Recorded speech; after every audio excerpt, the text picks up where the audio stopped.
Wish you all a very happy new year. I look like Ramesh, okay? Raya says I look like Grandmaster Ramesh, okay? Oh, I see a couple of people who might have recognized this position.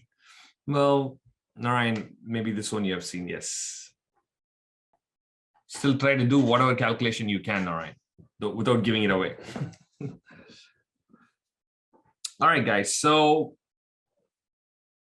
we're going to get started. Again, I have some positions that we'll go over, but I'm hoping that, you guys all followed the chess action in Dubai over the Christmas break or holiday break. We had the World Rapid and World Blitz, lots and lots of chess games. I love watching these live events, and hopefully you guys are following that too, yeah?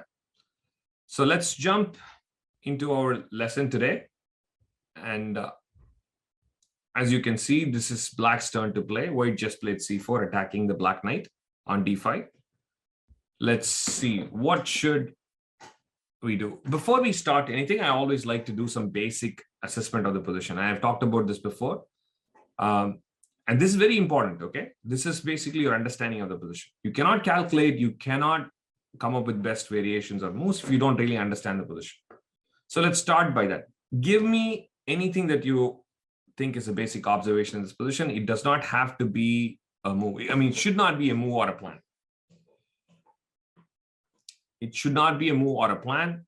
It has to be something that you just simply observe in this position. You can all type it in chat. Let's go. Let's see what you guys have. Okay. Well, White's knight is hanging. That is true. Chat, that's right. White has a 3 versus 2 majority on the king side. Sorry, on the queen side. Pranav is saying White is clearly better. I don't know. I think we have to go to the evaluation yet, Pranav. So typically you start with observation, and then you go into either calculation or planning, and then you come with evaluation. Hey, Vihan. We are basically going through this position. We are going to do some calculation. But before we do that, first we are looking at the basic observations in the position. Yeah.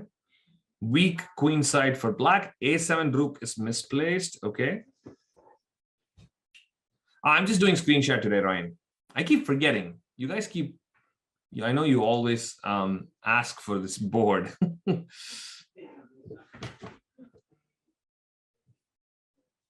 I think today maybe we'll just do screen share.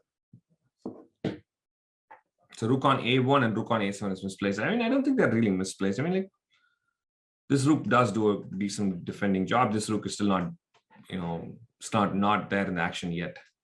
Black pawns could become targets.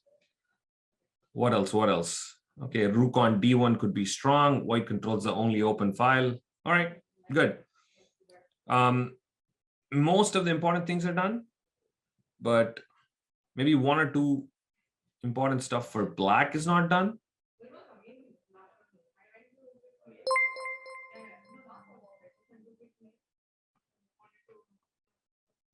Yes, so some of you who have attended the class, you might have seen this position from before. Still do your calculation other than this. You can refresh your memory a little bit, but don't give away the answers. You can always type it in private chat to me, okay?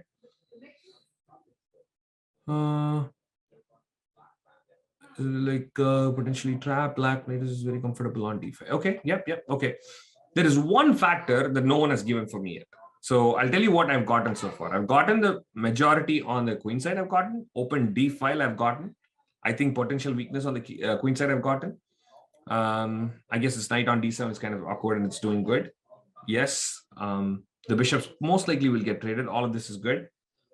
I'll give you a small hint. c5 can be captured. Possible backrank checkmate has been given. Very good. That's definitely there. Yeah. But for that reason, this could be vulnerable because this rook might be doing too many things. Yeah, that's fair too. But let me give you a small hint. In pawn structure, you have to tell me weak pawns and weak squares.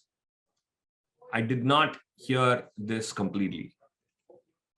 Eric, you have a good point. If you try to capture c5, then definitely c4 might be a problem. b5 is definitely an outpost. No one gave me that. There's one more. There's one more. b4 is not an outpost, and d4 is an outpost.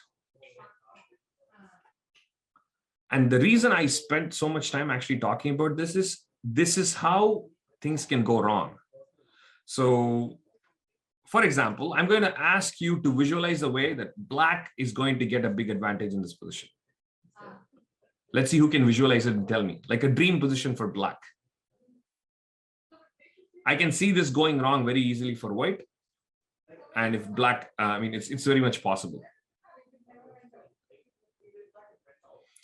Takes on f3, then knight c6, knight d4.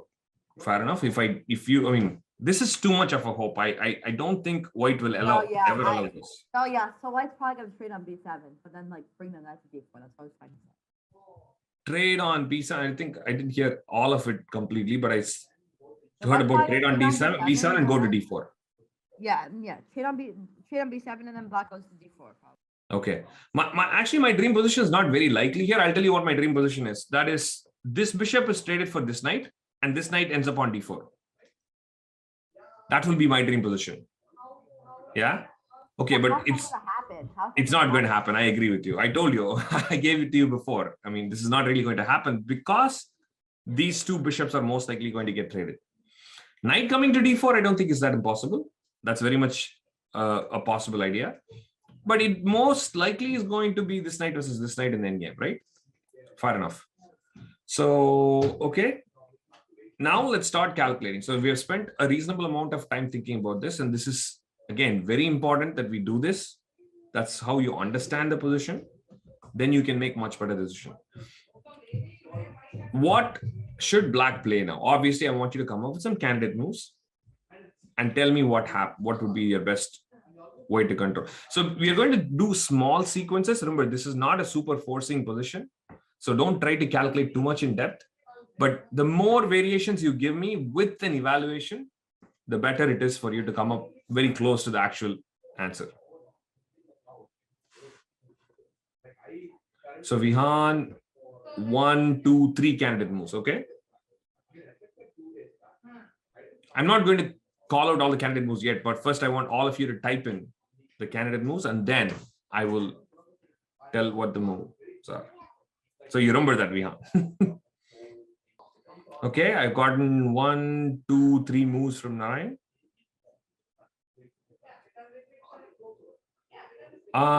Wait, Alexander Wang, you're giving me moves for white. If it's white's turn, I just win by taking the knight. It's not white's turn. It's black to move, of course, yeah?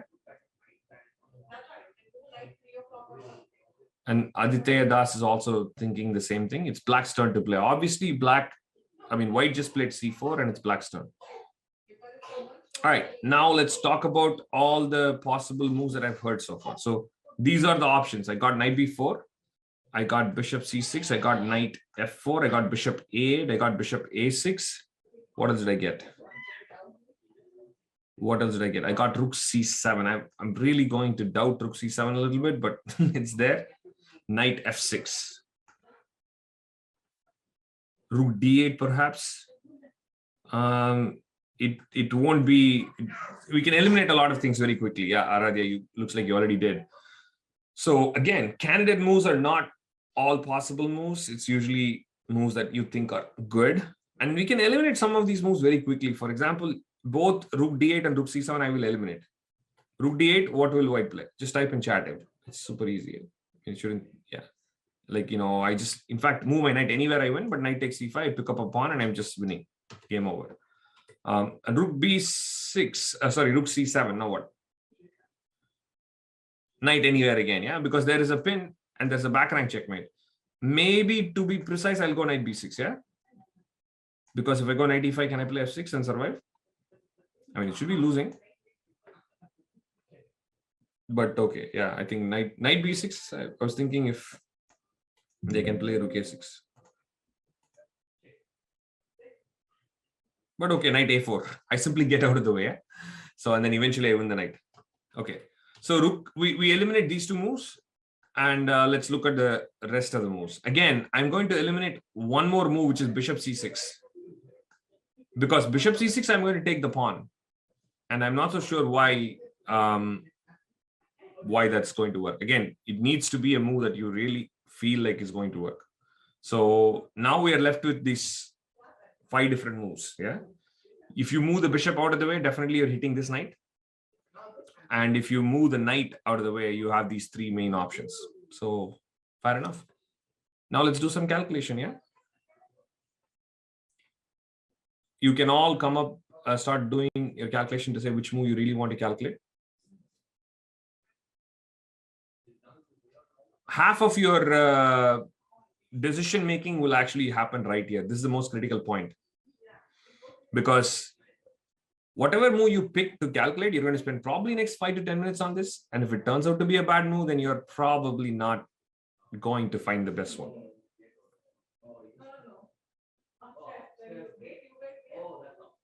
Are you sure you can eliminate it that quickly? Let's see. Oh, yeah. I think fair enough. I think Vihan has a point. I think we can eliminate knight f6 very quickly.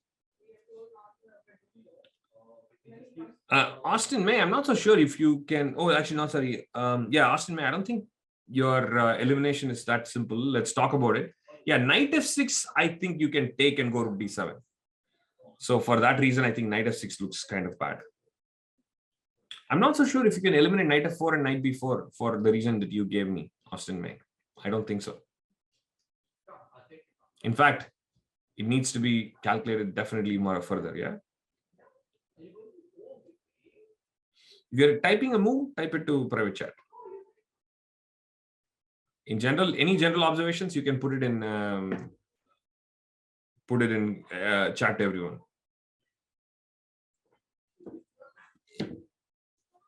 Well, Vihan, why did you go a little bit more in depth? Now, one, of course, is that you're trying to remember some variations. The second thing is also calculating a little bit more. What happens after that? I want you to calculate a little bit more. Think of all the candidate moves for white after the move you picked. And I want you to think what is the best option for white after that and go further with that. Yeah, we're not using that, guys. Today, I'm just doing screen share. We're not doing anything else. Simple, good old screen share.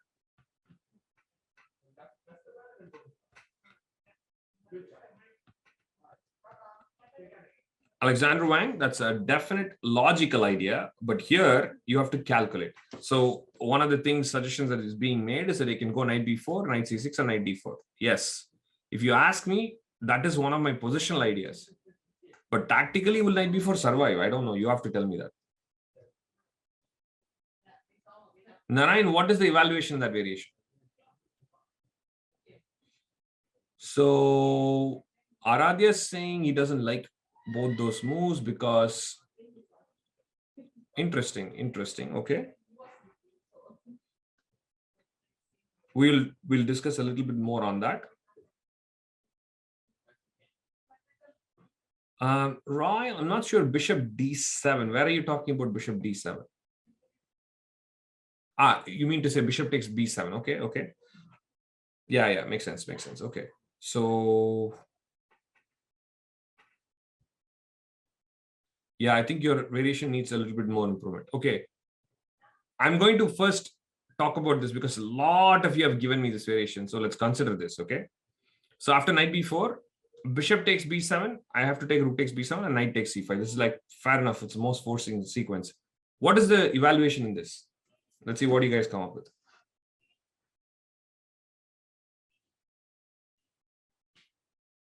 So rook b c7 is definitely one of the response.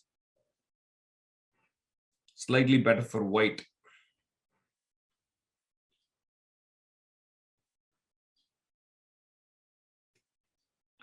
I'm not so sure. You have to be a little careful about the move that you pick, I guess. Okay, but we'll see. Yeah, I think the variation that some of you are giving is rook b c7. And for that, some of you have given me a very good move for white. Knight e4, yeah? And if white plays knight e4, isn't white just up a pawn because black cannot take on rook takes e4 because of knight d6? I'm simply up a pawn and I'm winning the game, right? Roger, rook b b8. I like that idea. Rook b b8, definitely very interesting, but it's still not so obvious, I think. Rook b b8. What will white play? So the line we're talking about is knight to b4. I will not draw this. Knight to b4. Bishop takes b7, rook takes b7, knight takes c5. Now we were looking at rook c7 and we figured that failed to knight e4 and knight d6. And we are thinking, can I play rook b8? White will play knight to d7 again. Correct. Knight to d7 again hits that pawn. And then I can play b3 next move and I'm completely up a pawn. Yeah. So I think rook c7 also is failing. Rook b8 is also failing.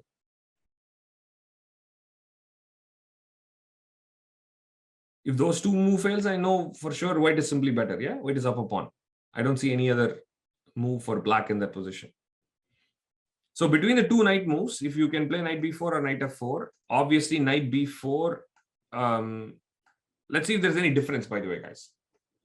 I mean, we still have this move and someone eliminated this very quickly too. I don't know. We'll have to discuss that too.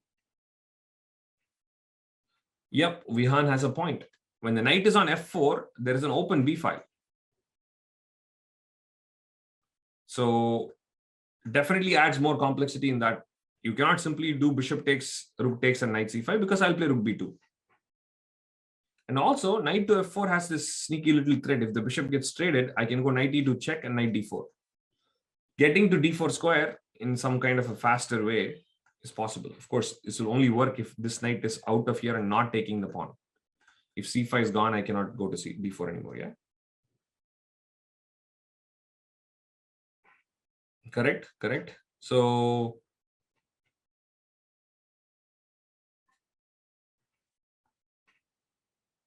let's evaluate this variation now. Yeah.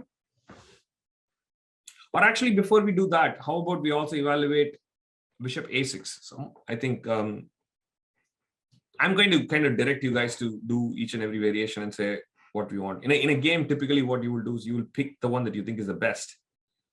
And that will be much better. But here, since we're doing some calculation exercise, calculation and judgment, I will call out. Okay, bishop a6 need to be evaluated. Let's see what the best variations. So when I ask for evaluation, typically I want a sequence of moves which you think is the best for white and black, and in the end, an evaluation. Plus equals equals plus something. Okay, Narayan, you can go further than that. I want you to go further than that. Because I think at that point, you can calculate more. Black has only one move there. Otherwise, black is completely lost. Zoe, I like where you are. Maybe you can go a little bit more, Zoe. I think you can, again, you are also in a good place, but maybe just one or two more moves. So Vihan, you remember that? That's very good. But I want you to come back to this line, Vihan. Bishop a6 is what we're looking at. I want you to give me a variation for bishop a6. Aradhi, I'm not so sure if I'm that worried about that last move. I think that will be very drawish in that variation that you're giving me.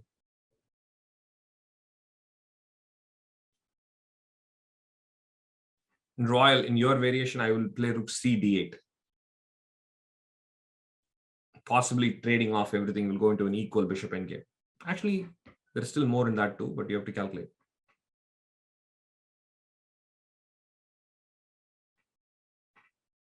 Black has good drawing chances. Okay. All right, you've all given me this. Yeah, so if I'm going to give up a pawn, Zoe, I will trade bishop. So I'll actually play bishop d5 in that last position. Bishop takes d5, pawn takes d5, rook takes d5, and I'll show you d4 is. So I'm going to show this. So bishop a6, and we were all calculating pawn takes d5. By the way, I think most of you jumped into this right away. There are other moves here too. Are there any other candidate moves here? Yeah, there is a simple knight e5 also in this position. Yeah. Knight takes c5 will run into bishop takes c4. I think this should be very straightforward, and I don't see any advantage at all. In fact, it looks very straightforward equality right now. Yeah. But knight e5 definitely you have to look. Because now, again, you're going to take this knight and the knight has to move. And when the knight moves, you have clear domination of the d file. You have clear domination with the bishop also. So with this bishop moving out of the diagonal, the f3 bishop is also dominating. So you have to consider that too. But okay, let's look at the most forcing sequence that we are all calculating. So here I again got two moves. One is d takes e6, one is bishop g4. Now, I want to evaluate d takes e6 very precisely. That is the forcing move. Pawn takes, sorry, not pawn takes. Of course, I cannot do that. And let's play rook takes d1 check, rook takes d1, and then pawn takes. So now again, here, there is only one real forcing move. You can play rook e1, I'll play king f7. Yeah, it's not going to be a big deal, but rook d6 is very strong. You have to know, again, the reason I want you to push through this variation as much as possible because it's forcing. Think about this. There's no other move that's so dangerous. I mean, I can play so many moves, but nothing is really dangerous. Rook d6 is dangerous. You're attacking two things. But this is good for white already. So do we need calculating? Very good question, Angela. The problem is, I'm not so sure though. What if this reaches a drawn in game? And this is where I was going to ask this to Zoe too. I'll ask you as well. So I go bishop c4 and you play b3. Up to this point, we kind of saw all of this, right? And again, I have to go bishop d5. If at this point I give up the pawn with the bishops on the board, my drawing chances are very low. And you should all know this. Same color bishop endgame, extra pawn, much easier to try to win. So black's drawing chances remain in trading bishops. Bishop takes d5, pawn takes d5, rook takes d5. Again, all of this up until this point is very clear. Now, what is the move you should calculate for black? There's only one move, c4. Again, I'm pushing my calculation a little bit only because remember this, winning a pawn does not mean you're winning the game. So you need to get to a point where you're comfortable. So c4, b takes c4 is forced pretty much. Rook takes c4, threatening mate. So you have to spend one move, maybe king f1 or something. And now I have one, king f1 looks very logical. Yeah, I can more than g3 or f3. Actually, yeah, king f1 makes the most sense. Well, g3, I can play, the king will go to g2. It's better to probably bring the king towards the center, right? Austin makes, so I think king f1 makes a little bit more sense. So now, if you ask me, I'm not 100% sure. Because, I mean, what is comfortable for me? I'm comfortable because pawns are on both sides. Rook and pawn in game, you're up a pawn, and there are pawns on both sides. Hey, Greg. So that definitely is comfortable. If this is just one side, I know it's like a dead draw, but pawns are on both sides, I'm comfortable. But if you ask me, do I know if I'm winning this in game? I'm not so sure. So that's where your decision comes in. So let me go all the way to the back and say, okay, if bishop a6 is played, and if you have all the information that we have right now, you're going to play one pawn up, rook and pawn in game, or you can play knight e5, which might be nothing, by the way. Because the other one, you're at least pawn up. In this, you might not get anything. So what would you pick? So I want all of you to make a decision, either cd5 or knight e5. By the way, knight e5, I'll just tell you, yeah, knight e7, I think is forced because I don't want to allow knight c6. So I will go knight e7. I don't know, maybe rook d6 kind of moves and double up.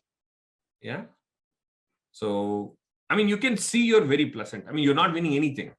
You're not up a pawn, you're not up anything, but you will have amazing pieces. You will play b3, you will play rook d6, and you will have good pieces. And if you play cd5, you'll be up a pawn and rook and pawn in game. All right, I want every one of you to make a decision. Let's go. Angela's like, I want to play. Well, Angela, whether you like it or not, this is an endgame. I'm taking the pawn. Narayan, you're either deciding to take the pawn and go to the rook and pawn in game we just saw, which is almost a forced sequence, or you're simply playing knight e5 with strong pieces and not taking that in game. cd5, cd5. Austin Tang wants to play knight e5. Haradhya wants to play knight e5. We could have done a poll. Yes, that's okay. Next time, we'll find moves for the poll. All right, guys, I'm going to give you 10 more seconds. Pick a move. Aryan, did you find a new move? Are you playing bishop takes d5?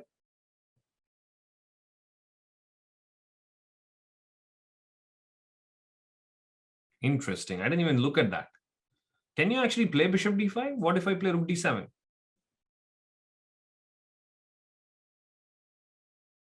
Somehow I feel like you're losing a pawn. Yeah, from winning a pawn in game, you know, somehow lose the c4 pawn. You don't want to do that. Knight e5, never let the bishop get active. Okay, good. Time's up. Well, Here's the decision. If you ask me, in a practical game, it seems to me that knight e5 is very, very active. So I'm hoping I would have chosen that, but there's no guarantee. I'm not going to claim that I would have made the best decision. The best decision is knight e5. The end game is not easy to win. So c takes d5 would lead pretty much to that forced end game, very drawish. But of course, practical play, some of you have mentioned, I totally agree. It's not like it's easily drawable. So black will face difficulties, particularly against the higher rated player. Someone mentioned that that rook end game will be more painful for a higher rated player to sit and just defend. Having said that, objectively, this is much, much stronger. In black's pieces are very tied up. And white can create a lot of threats. And okay, there are still some critical moves like f6 that needs more calculation, but it looks really nice. I don't think you can go that easily. Yeah. For example, let's say I go rook b6. Yeah, I think knight f5. I'll play rook b6. Actually, yeah, I would want to play rook b6. Yeah, rook b6 looks logical. After knight d4, I want to play. I mean, I don't even mind trading at that point. Look at your bishop. Seems super stuck to me. I mean, black is fighting back. I'm not going to deny with that. It just feels like my rook, knight, and bishop are very, very well placed. But anyways, let's go back. What about knight f4? Let's calculate knight f4, everyone. Now, next move. Knight b4 instead of knight e7? Okay, let me just see. Yeah, Vihan, you did knight f4, so you can do another variation. You have to give me more variation with the other move that you had suggested. Okay, hold on. Someone is asking why not bishop a6, knight e5, and knight b4. It looks dangerous. Let's check. So the only escape route is c6. Or of course you have knight c2 and knight d4. I probably will do the same. I mean, your knight on b4 might get stuck, Eric. That's the only reason. I feel like it looks active, but at some point a3 is going to come, yeah? Which would make your life very difficult. No, knight c2, knight d4, I might even have knight c6. Yes, I think I have knight c6. I go rook here, and if you go knight d4, I have knight c6, yeah? Back rank checkmate to the rescue. And this looks like I'm at least going to win a pawn. So maybe you will have some chances, but I'm at least going to pick up a pawn. So, okay, let's go back and let's analyze knight f4.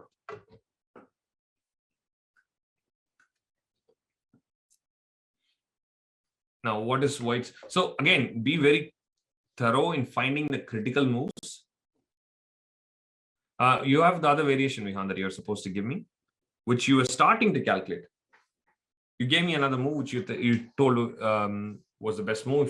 If you think that's the best move, I want you to calculate that.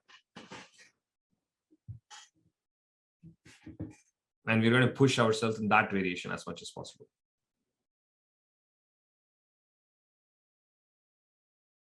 Correct. That's the funny part of calculation, yeah?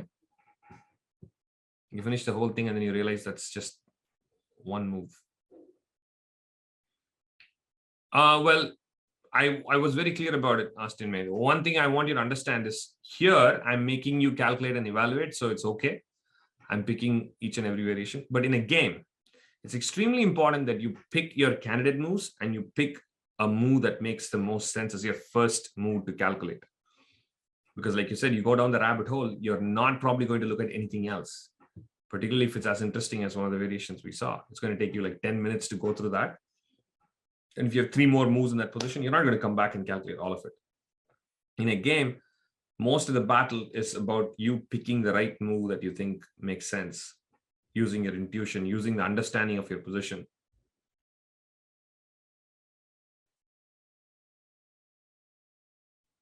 So Roger, but we saw the difference between knight on f4 is I will play rook takes b2. So Narayan, continue more on that. What will black play there? So the whole idea of knight f4 is that when you play bishop b7, rook b7, knight c5, I will take on b2.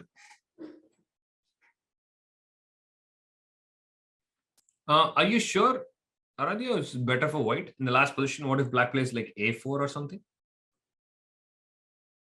I will be adding more pressure on your pawns on the queen side, even though you have that extra pawn. So Pranav, same thing.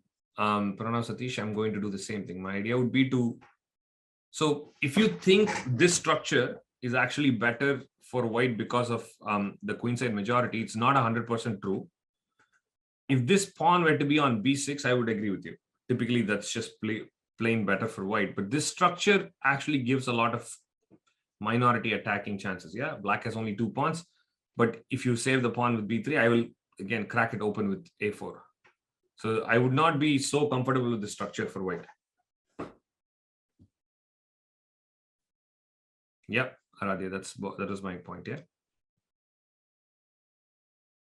Yeah, Sifir, that's the point. If you simply play bishop b7, rook b7, b3, and let's say I play something like f6 or f6, or yeah, f6 makes more sense. So Narayan, you remembered, very good. Now Narayan, you have to move on to the next variation.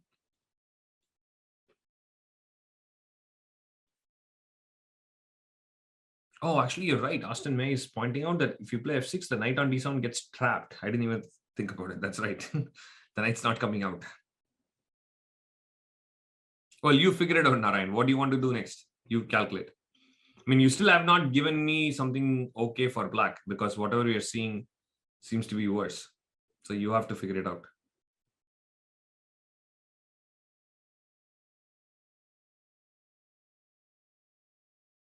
I don't think it's forced at all, Sifir. There is something very interesting for white.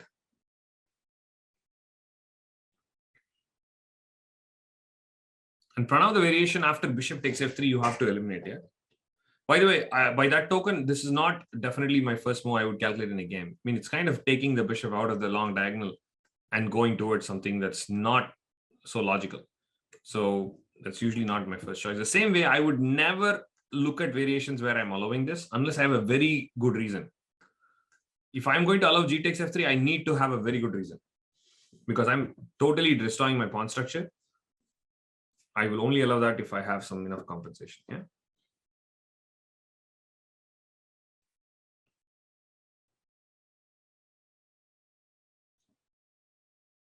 Okay. So the problem with this is, what is happening is you're all assuming some things. So let me ask you to take a step back, and I'm going to ask you to write down candidate moves, all candidate moves, anything that's reasonable after knight f4. We're on to something now, yeah? So Austin May, knight takes c5, knight e5, bishop takes b7, knight b6, bishop takes b7, knight takes e5, knight e5, knight b6. Okay, very good, yeah? So let's talk about this. Now you're all giving me a bunch of moves after knight f4. But the only 2 moves I saw in your calculation was this and this. In fact, not even knight c5, because, okay, that was allowing the double pawn. So mostly your calculation was all bishop takes b7, rook takes b7, bishop takes b7, rook takes b7. I have other moves other than bishop takes b7, which is precisely to be knight b6 and knight e5. And of course, you should calculate knight b6 because it's a threatening move. And most importantly, it does not allow bishop f3. Right? Knight f4, knight b6 threatens knight c8 and knight a7.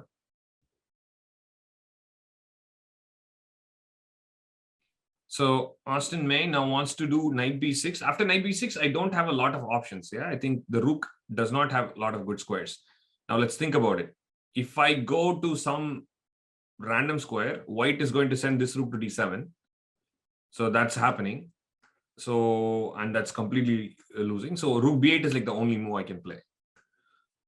Yeah. And after rook b8, bishop takes b7, rook c b7, knight a4. That's okay, but I'm not still that impressed because, okay, actually I would say that is a very pleasant endgame for white. I agree with you, Austin May, because knight on a4 and pawn on b3, then this is a constant problem for black. But you cannot win anything yet. In black is still defending, so you are not winning anything yet. So, but there is rook d7 though. I think some of you have given that to me now. So knight f4, there is knight b6, rook b8, rook d7. Looks very strong. What will black play there? Yep, that's my only move. Pranav Satish, that's correct. Austin May, good. Any other move, I'm done. I want everyone to find it. Black's only defensive resource. Black is stuck in like a never-ending pin. Alexander Wang, that's correct. Austin Tang, you cannot play bishop f3. If you play bishop takes f3, I will play rook takes a7. I will be up in exchange. You might have some compensation with my double pawns, but I don't think it's enough. All your queenside pawns will fall. Zafir, that's correct. Black's defense, Zoe, possible. That's too slow though. Even if you play knight g6, knight e5, actually knight g6, I can simply play like rook e1 or something and stop you if I need. Or actually I'll play rook d1 threatening mate. Okay, so I'm going to give the move. Angela, you're right. The only move for black is rook a6. That's my only chance to survive. And now, how will you proceed? So again, we have kind of marched through some forcing calculation. This is not too difficult if you follow through. After knight f4, if you did your candidate moves, knight b6 would have been on the top of your list. And after knight b6, since if you spot rook d7, then rook b8 is almost the only move. Then after rook b7, you realize black is really, really stuck. So the only forcing move that black has is rook a6. And you should be able to achieve this much calculation. So rook a6, and now what will white play? Okay, so a lot of you are threatening mate. If you threaten mate, I'll defend, guys. That's all. I mean, like, just assume that I will play something like g6 or, I don't know, king f8 maybe? Yeah, king f8 makes more sense. I cannot play g6 because, actually, yeah, I can play g6 too, I think.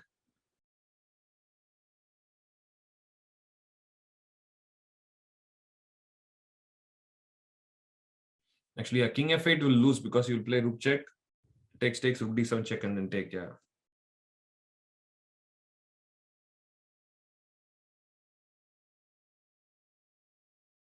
That's correct. Actually, a lot of positions, when you get to a decision-making point, they're usually very rich. Normal positions, nothing much, but decision-making points are always like a lot of branches, particularly here, very close to an endgame. Angela, you're onto something.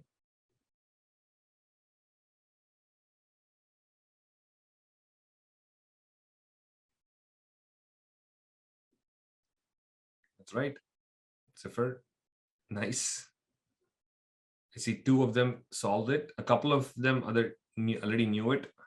Right, Roger, nice. Eric, nice. We are basically calculating knight f4, knight b6, rook b8, rook d7, rook a6. That's the position. For now, unfortunately, after knight a4, bishop takes f3, pawn takes f3, you will end up with this really bad pawn structure. And also you probably have a very active rook. I cannot say no to that, but I don't know if it's going to justify.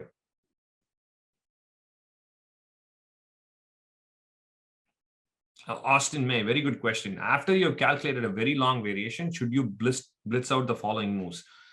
Generally, never blitz out.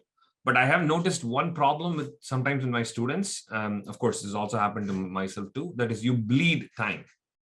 Like you calculate a variation for 4 moves or 5 moves, and after every move you take 5 minutes. Now that's a bad way to play, right? Unless there is new information. So there are 2 things that will stop me from making a move. One is that after I calculate a sequence, I found something new, right? My opponent played something new, or in my calculation, suddenly I found something new. So now I'm going to pause. I'm not going to follow through with my sequence because I need to solve something else. The second reason is sometimes I've not even solved my problem. So I'm thinking 10 minutes. I don't have a full answer to a sequence, but I know this is the logical way for me to go. So I'm making a practical decision. I made my move. But the following sequence, I have not solved it in my head yet. I don't have a comfortable solution yet. So then I will spend more time. So very specific reasons when I will spend time back to back. Otherwise, don't blitz it. but just basic blunder check. Usually I will not take more than like a couple of minutes for a follow-up move.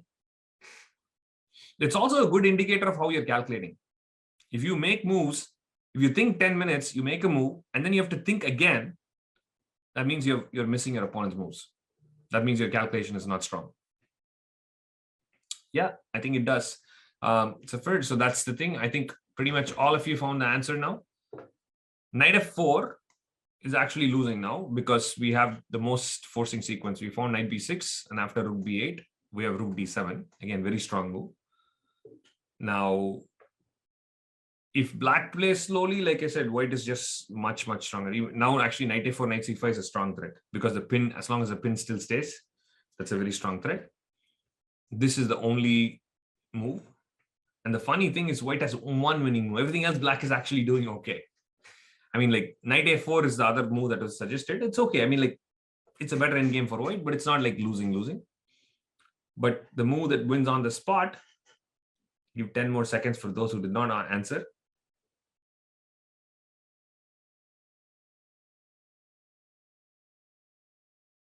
Yep, now I think everyone has it. Mostly. Knight c8, yeah, beautiful tactics. Nice kind of interference kind of tactic. If bishop takes rook d8 is mate. If rook d8, rook c8, bishop b7 is a nice fork. Best spot, I was playing white and my opponent fell for this. So I was actually able to play knight c8 over the board. My opponent was an international master. But of course, after walking into this sequence, he couldn't do anything. Like once he played knight f4, right? This is not going to change. Because think about this. After knight b6, he doesn't have any other option. This is pretty much the only choice for him. And after this, again, there is not much. I mean, he can sit around and wait. But okay, also he kind of missed this knight c8 shot. Yeah, if you play h6, right? Okay, let's say play knight a4. The pin is kind of permanent, right, Narayan? How will you release the pin? I'm next move going to play knight c6. So the only thing you can do is give up your exchange. At some point, you have to play bishop takes f3. I don't see how else you're going to survive this. Or you will end up being down a whole piece. Yeah. So the funny thing is we still don't have a good move for black.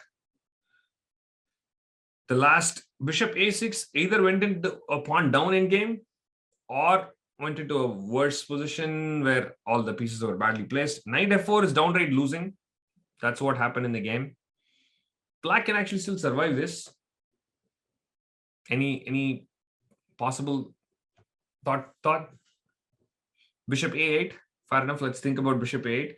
And again, there's a logical way to think about this because why did bishop a6 fail? Takes, and rook d6 was one of the reasons how white won a pawn. Yeah.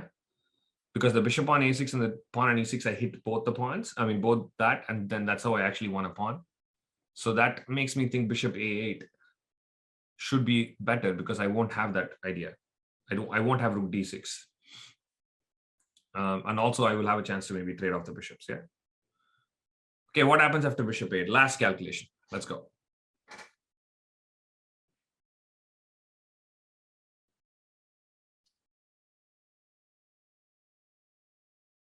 Hold on. Let me check your variation, Vihan. I know you typed it a while ago. But actually, I asked you something, Vihan, that you needed to...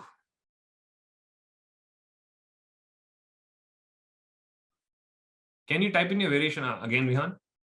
I want to check it. Private chat, of course. Yeah, don't chat it everyone. Pranav, I don't know if I can give 1-0 in that position. How is it 1-0?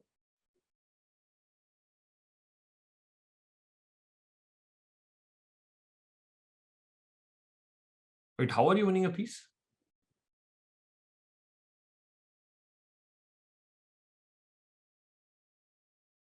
So Vihan, I want you to give your c takes d5 variation. I don't know what your c takes video. The last two moves in your c takes d5 variation seems illegal. So I don't know what you really meant there.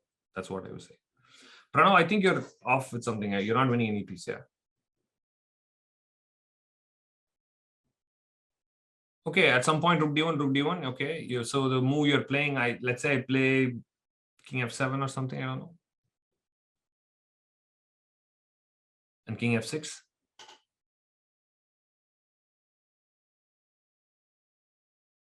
Rook c6 maybe.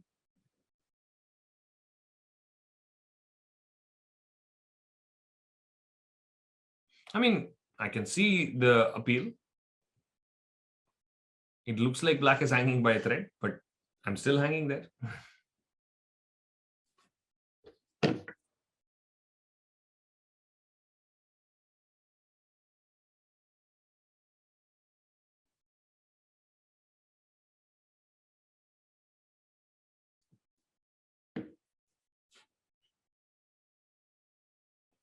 Vihan, just give me the variation after c takes d5. One move after another. The last two moves you gave me in that variation, Vihan, doesn't make sense in the c takes d5 variation.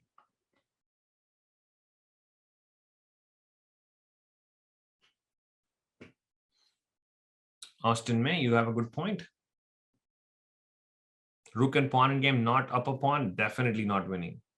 Even upper pawn, we find thought it to be not so good. So Vihan, you cannot go to b3. White bishop is on f3. How did I end up on b3?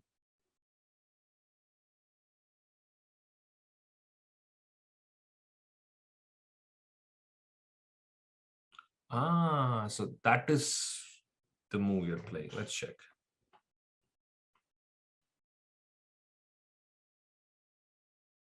But why that move? That doesn't seem natural, yeah? Why is white playing that move here? Particularly if your assessment is equal, I would definitely try to do better for white, yeah? So Eric is suggesting... Eric, there's a major problem. When I play bishop takes f3, I am attacking your rook on d1. Your idea is very nice, but unfortunately it doesn't work. Yep.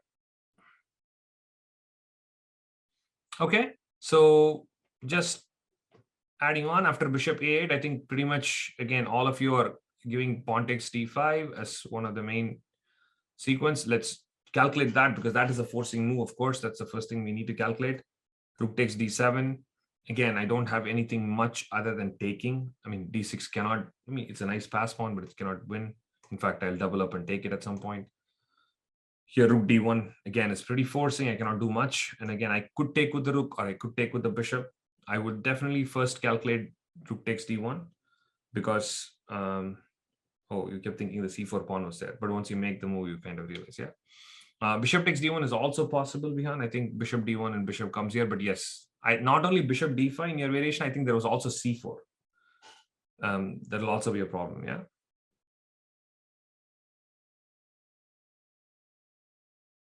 I would not say that position white has nothing. If you're going rook e8, okay, but I can see how black is holding on. White's rook is active, but agreed. I would say that black is holding on. So rook takes d1. I think the main point for black, I think Austin May mentioned at some point, is that there is enough counterplay. Even though black's pawns are so terribly placed, this is, well, actually, I have two options, yeah. I can take on e6 or I can even do this because even if I lose a pawn, like this is winning a pawn, you have an intermediate move, but this endgame looks completely drawn, yeah, because I have enough counterplay on the b file. So I can go like rook b8, and then when you play b3, I can just go like a4 and immediately consolidate the queen side, and then you will have 3 versus 2 with a double pawn. There's no chance of winning this, yeah. And if you don't, this is just a completely drawn rook and pawn game. Even with that extra pawn, we couldn't win. So this should definitely not win, yeah. The only other option for white would be to, yeah, I think this is easier for black. In fact, I would say as black, you should calculate bishop f3. Because if this pawn captures, there is still some more play for me. Some rook d7, rook d6, I think a lot of you are calculating that. But okay, black can hold on to this too. Yeah, but black can still hold on. I don't see how black is losing this in game. Plenty of counterplay, yeah. Correct. Bishop a8 holds. So here black has only one correct move, bishop a8, and the position would be a drawn endgame. Black still has to fight, but still a drawn endgame. Every other move white has advantage, but yeah, in the game knight f4 was played. And this is how the game ended. After knight c8, my opponent resigned. Correct.